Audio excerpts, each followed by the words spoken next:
The Cursed Hourglass of Athena. Long ago, when the wisdom of the gods still touched the earth, there existed a relic born from the hand of Athena herself, a golden hourglass whose sands shimmered like molten stars. It was said that, with each turn, time could be bent pulled backward to mend mistakes, or pushed forward to glimpse what had not yet come. The hourglass, however, was no gift. It was a burden. For every grain of sand that fell, the wielder lost a memory small at first.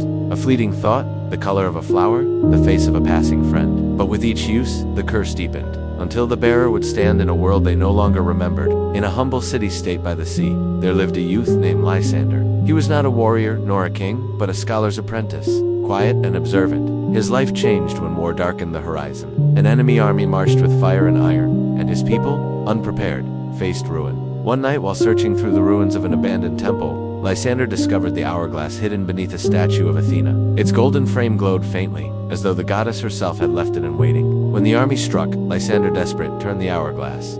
Time bent, arrows froze midair, flames shrank back into torches, and the enemy vanished like smoke on the wind. His city was saved, but when Lysander looked upon the faces of his neighbors, he realized he no longer knew their names.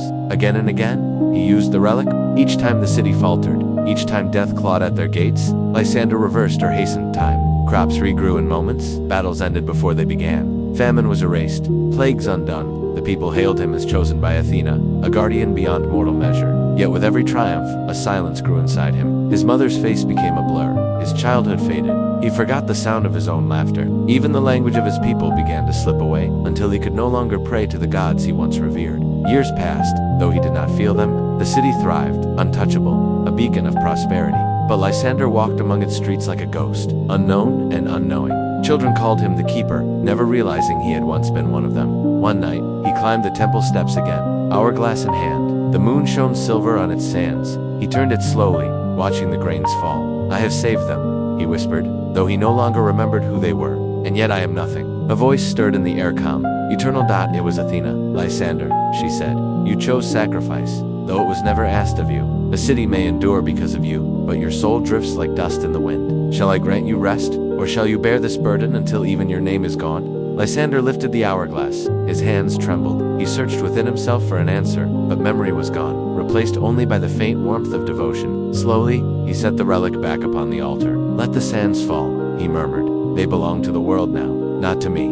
Athena's voice faded. The hourglass dimmed, silent, still. Lysander stepped from the temple into the dawn, faceless to himself, nameless to history. The city flourished for generations, never knowing why fortune had favored them. And in whispers, bards told of a silent guardian who gave all memory to keep time steady. Lysander, the forgotten child of Athena's hourglass.